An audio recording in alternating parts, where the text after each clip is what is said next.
Every designer wants their designs to clearly convey the message they initially wanted. There's a little element you could add to potentially anything on the screen that will help your players focus on it. Of course, I'm speaking about the light rays. I'll teach you 2 ways you can create light rays, and if you stick to the end of this video, you will also learn some psychological tricks you can use in your game. So let's begin. First, create a square canvas in Photoshop and change its color to something dark. I like dark blue, so this is my go-to color. Now create an ellipse, and this will be the guide of our light rays. Now create a new layer and have a brush with hardness around 60%, and the size doesn't matter because we're gonna change the size as we go across the borders of this ellipse. Just click like this and try to make random brush strokes that will look chaotic across these borders. Don't commit to any particular size, just experiment with it. It may take a few tries to get it right, but eventually you will have some decent light rays going on. Now we can disable this guiding ellipse, select your layer, go to Filter, Distort, Pinch, and I use 50%, I think it works really nice, so just click OK. And as you can see, Photoshop creates a shortcut for the latest action. So Alt-Control-F, click Alt-Control-F, basically again and again, as much as we feel is enough. Seems nice to me. Now let's create another layer.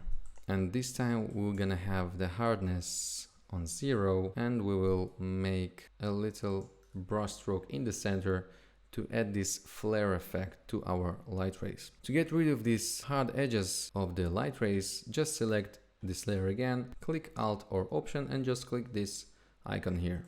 It will create a black mask of this layer. Just click with the white color on this black square and it will reveal the light rays. Looks decent, but something is still missing. Combine these 2 layers and double click and it will open the layer style window. Check the inner glow, and surprisingly it worked pretty nice. Select the edge radio button and play with the parameters as you see fit. I like to leave the center glowing white and the edges should just take the background color of your screen. I will just keep them in these blue colors. You can also try the outer glow, so just gentle touch. Quick and dirty. Quick, that it's real quick and simple to make. Dirty in terms of you have no control over these shapes. So basically, if you want to try any different shape, you need to go over the process again and try different combination of circles across this ellipse. Now the second way to make the light rays is with shapes. Create a triangle with Shape tool. Command or Control J to duplicate it, Control T to transform, and just drag it across to the other side. Combine it, and this would be our source piece that if we would like to change some parameters, we will get back to this one always, because it's centered and it's completely vertical. So just rename it to source element so that we understand that this is our source. Control J to duplicate it. Change its size with Alt and Shift, rotate it. Now do the same again a few times. So just Command J and rotate it again. Now we have few similar slimmer light ray. Let's go back to our source element, duplicate it again. This time make it wider and rotate it to the other side maybe. Command J again, rotate it to the other side. Here's why it's important to leave one in the center. I think we kind of overdid it, so let's remove some of them. Now let's combine everything to one big shape. Properties, shape properties, and you can just select these masks and have a little feather to your shape. And this is what's so amazing with this approach. Yes, it takes a little bit more time to do, but overall, this is my go-to.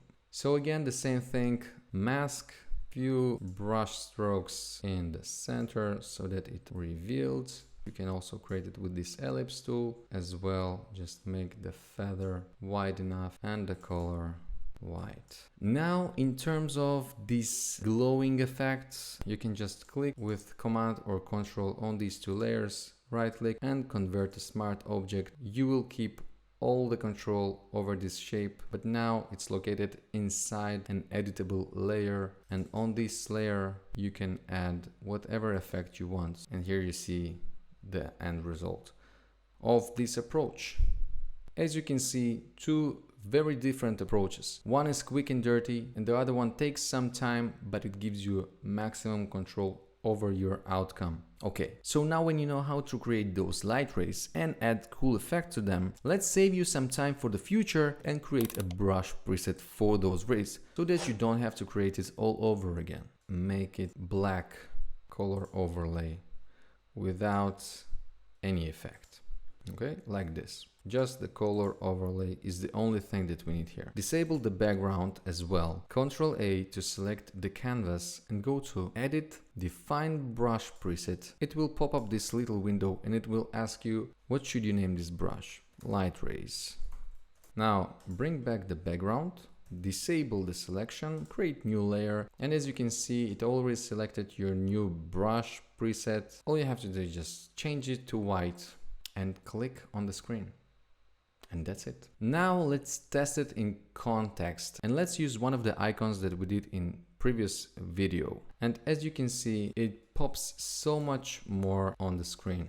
Alright, so not only they help you focus the player, they also add some epicness to the screen and can make even the smallest reward look important. And this is exactly what we want. We want our players to be focused, happy, and engaged. And now for the bonus tip, a little psychology trick you should be aware of. We tend to notice the latest thing that appears on the screen. Order of elements that appears on the screen is crucial. And usually in games, it's the city that takes you to the next place. But just before it appears, you as a player are presented with the reward or the objectives of the task at hand. And you should pay attention to what is presented, otherwise you're just gonna miss it and it's a bad experience. This is why those light rays usually also have some movement, because the prize is not the last thing that appears on the screen, but it still has to draw attention to itself. And we tend to notice objects that are in motion better than static objects. In addition, it can also make the static screen look alive, and it also communicates to the player that the game is not stuck. Now, after you've learned all this, go watch this next video and level up your UI design skills even more. What are you waiting for? Go watch it now!